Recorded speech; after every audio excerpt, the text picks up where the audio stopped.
damu za Watanzania ni aula, ni bora zaidi kuliko siasa zenu.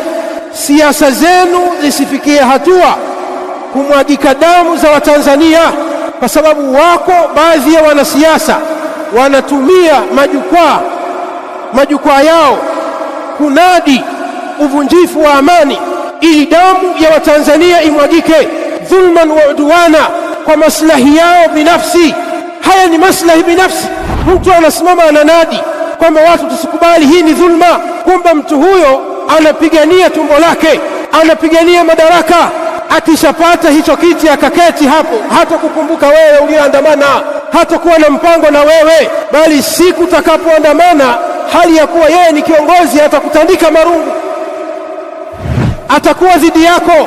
Ndio ujue ya kwamba hao wanatafuta kwa ajili ya maslahi ya matumbo yao.